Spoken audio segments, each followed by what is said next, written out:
you've been throwing money away without even knowing it. And I'm not talking about pocket change. I'm talking about the kind of loss that shows up as a mechanic with a sorry look on his face telling you the engine seized. It's going to cost more than the car is worth. And it could have been avoided. The cruelest part.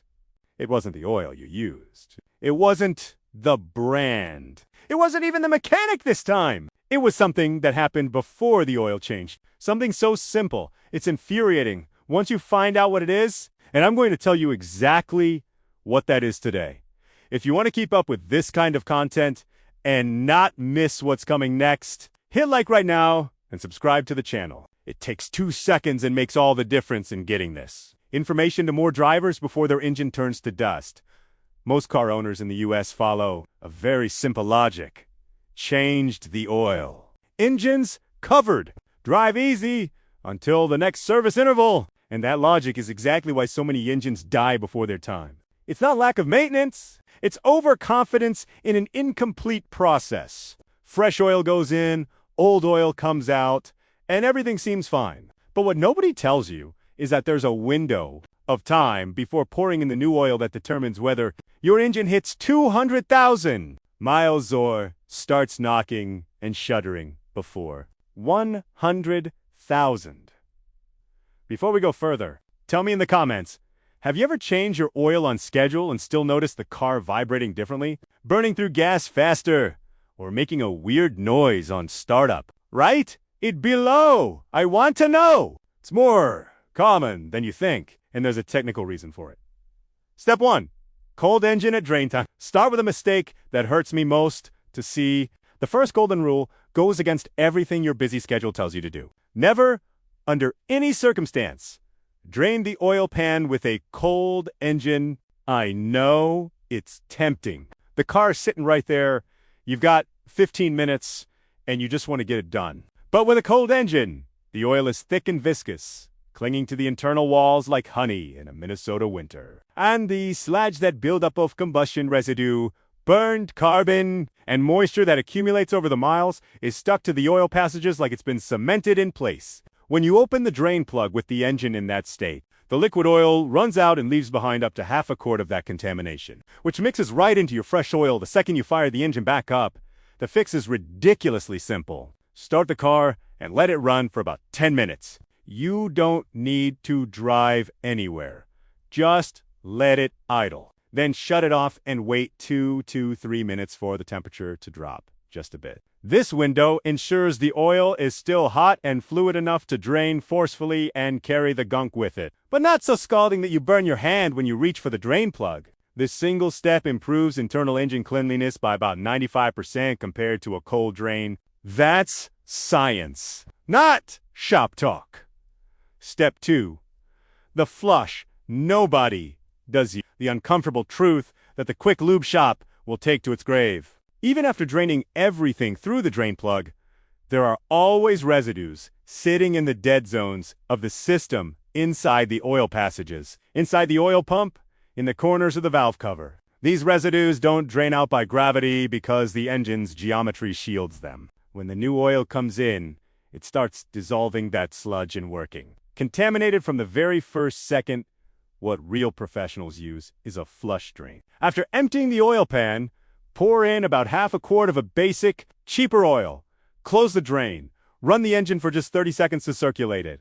Then drain again. That flush oil sweeps the leftover residues out of the corners and takes them with it. It's the same logic as rinsing your coffee maker before brewing a fresh pot. Nobody in their right mind would run premium single-origin coffee through yesterday's grounds. But that's exactly what happens when this step gets skipped. Quick lube shops skip this because time is money. 15 minutes to finish one car means one more customer in the bay and more revenue for the day. Your engine pays the price for that rush. Step 3. The crush washer. That seems like a detail. It's not. That small aluminum or copper washer under the drain plug is not decorative. It deforms slightly every time you tighten the plug to create a perfect seal. The problem is, it was designed to deform exactly once. After that, it has lost the ability to seal with the same precision. Reusing that washer is like putting a used Band-Aid on a new cut. It might look like it's holding, but it's not truly sealed. Over time, a microscopic leak begins. Drop by drop, invisible in the driveway, unnoticeable day to day. By the time you realize your oil level has dropped, the engine has already run too many miles with insufficient lubrication. The wear on internal components in that scenario is progressive and silent. A new crush washer costs between $2 and $5 at any auto parts store AutoZone. O'Reilly, Napa. There is no excuse to reuse the old one. Hold on a second. Here, because the next step is the kind of thing experienced mechanics learn the hard way and rarely share with customers. Step 4. Pre-fill the filter before installing. It's when you install a new oil filter dry, the engine fires up and the pump starts working. But before oil can reach any internal component, it has to first fill the entire volume of the new filter. That process takes a few seconds. Seems fast, but those seconds are exactly the window when the engine is running without adequate lubrication. Metal against metal, new protection with a cold engine, still trying to reach operating temperature. The correct procedure is simple. Before threading on the filter, fill it about halfway with clean oil. That way, when the engine starts, the system already has enough fluid to circulate from the first second. This is especially important on the SUVs and crossovers dominating American roads and highways today. Vehicles like the Ford Explorer, Toyota RAV4, Chevrolet Equinox, Jeep Grand Cherokee, and Honda CR-V, because the filters on these engines hold a larger volume of oil and the dry start fill time is considerably longer. Step 5. Proper torque. Not brute strength. This is the classic mistake made by anyone doing a home oil change without the right tools, or by rushed mechanics who confuse efficiency with force. Tightening the drain plug or filter by feel is a recipe for two kinds of trouble. Too loose and it leaks. Too tight and you strip the oil pan threads. And a stripped oil pan thread in the US means a repair that will run you anywhere from $300 to $1,500 depending on your vehicle. Your owner's manual lists the exact torque spec recommended by the manufacturer on most popular American vehicles. The drain plug calls for between 25 and 30 feet lbs. The oil filter should be hand tightened until it seats against the base, then turned an additional quarter turn. A torque wrench isn't a dealership luxury. It's the difference between doing the job right and creating a new problem while trying to fix the original one. In the comments. Tell me, do you use a torque wrench when you work on your car, or do you go by feel? No judgment. I genuinely want to know what people actually do. If you're enjoying this level of detail and want to keep learning, now is the time to like the video and hit the bell. The algorithm works when you engage, and that helps me get this content in front of more drivers who need it right now. Step 6. Inspect the old oil in the drain pan. Very few people do this, and it's a serious mistake to skip it. When you drain the old oil into a catch pan, before you dispose of it, shine your phone flashlight into the bottom of the pan. Look for bright spots, tiny metallic flecks that catch the light. If you find them, that's metal particles, pieces of internal engine components that came loose during the oil's service life. This is not normal and should not be ignored. Those particles indicate accelerated wear on rod bearings, camshaft lobes, or piston to cylinder wall friction. Catching this early means you can act preventively, a targeted adjustment, a specific part replacement, a treatment before the issue escalates. Ignoring it means you'll find out too late, usually in the form of a locked-up engine, ideally on the freeway on a holiday weekend. Serious. Enthusiasts install magnetic drain plugs in the oil pan. They run under $20 at most auto parts stores and capture those particles before they circulate through the system. At every oil change, you clean the magnet.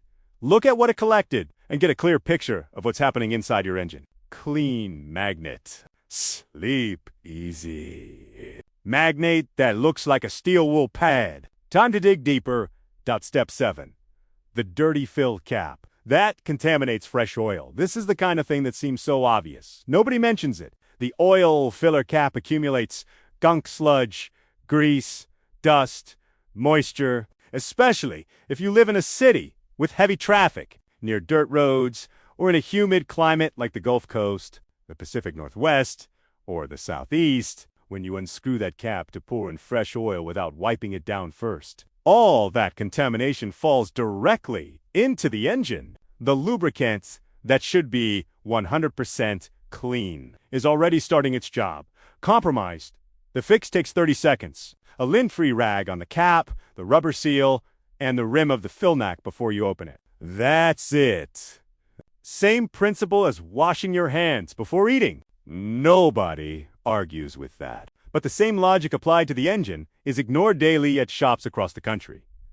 Step 8.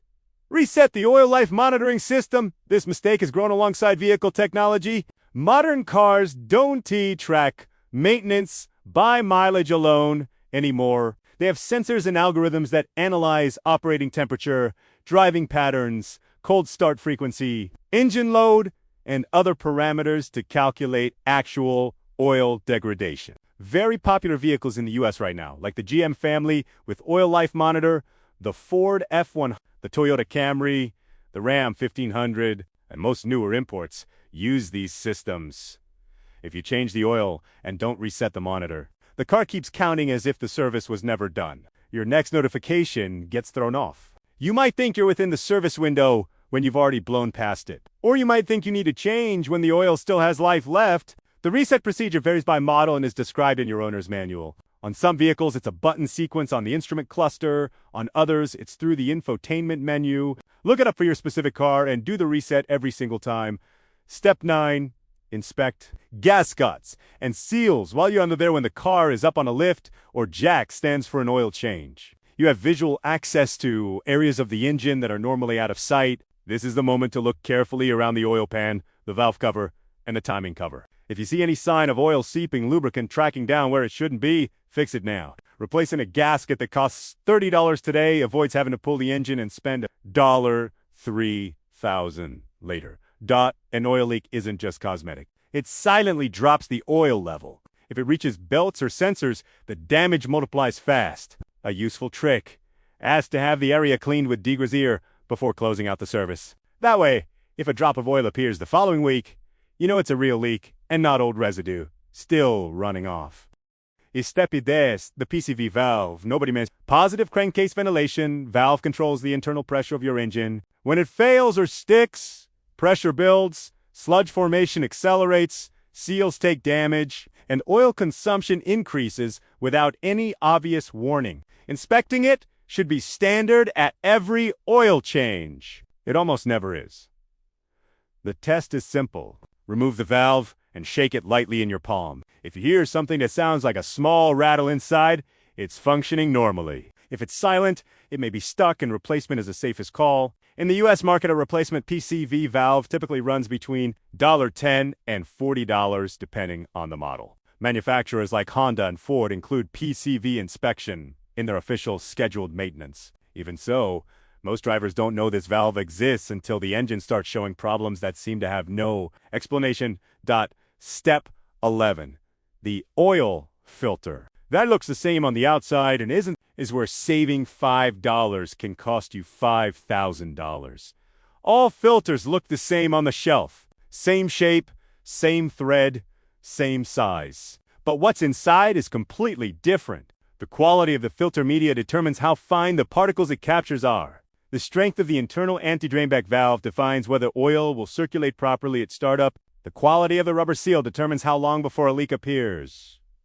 Very cheap filters with no known pedigree use thinner media and fragile components. In practice, oil circulates with impurities that shouldn't be getting through, and efficiency drops as engine temperature climbs. In the US market, there are reliable, reasonably priced options from brands like Wix, Mobil 1, K-N-N, Bosch, and Pure, as well as OEM filters from your dealer, all of which deliver solid construction in the filtration level the engine manufacturer actually specified. The oil filter is not the place to cut corners. Spend the extra few bucks here. Step 12. The oil spec goes beyond the number on the bottle. This is where even people who consider themselves well-informed on maintenance get it wrong. You see a bottle that says 5W30, figure it works for your car, and pour it in. But viscosity is only part of the spec. Modern engines require specific approval certifications API, SACG, F6A, JME, Dexuzun, Gen 3, or other classifications depending on the manufacturer. Using a lubricant without the correct certification can void your warranty and compromise sensitive systems like the turbocharger, the exhaust system, and the emissions sensors. Automakers engineer engines with microscopic clearances that depend on specific additives present in certified oils. That combination has to be right. Many quick lube shops use generic bulk oil from a drum, claiming it works for any car. It doesn't. Read your owner's manual, identify the exact spec, and demand that certification. If the shop can't tell you which API or ILSAC rating the oil they use carries, that's already a red flag. Step 13. The airbox. That contaminates everything before the oil even goes in. This is the final step before the oil change itself, and possibly the least obvious of all. The air filter in the interior of the airbox, it sits and needs to be checked before you pour in fresh oil. The reason is straightforward. Air and oil share the job of keeping the engine alive. Every particle of dust, dirt, leaves, or insects that makes it past a clogged air filter ends up inside the engine and speeds up oil degradation. An oil that should last 7,500 miles starts working already compromised if the air filter is saturated. Before closing out the service. Pull the air filter, assess its condition, and clean the interior of the airbox with a vacuum or dry rag. Leaves, insects, and sand that accumulate at the bottom get sucked right into the engine at startup if they're not removed. You did every step of the previous 12 correctly, and then at the moment you turn the key, you undo all of it by ignoring the airbox. It's like showering and putting on a dirty shirt. The earlier effort stops making sense. Putting it all together in engine doesn't fail all at once. It dies slowly, service by service, through the accumulation of small oversights that seem harmless individually but stack up into irreversible wear. Each of the 13 steps you just learned acts as a layer of protection. You can apply all of them, or start with the simplest ones today. Warming up before the drain, replacing the crush washer, inspecting the old oil in the catch pan. Zero cost. Just attention. Drivers who apply this level of care consistently have cars that reach 200,000, 300,000, and even 400,000 miles without ever needing the engine opened. In the U.S., where most households carry a car payment and car ownership represents one of the biggest monthly expenses in the budget, this knowledge isn't optional. It's the difference between having a vehicle that serves you for years or having one that drains money that should be going somewhere else.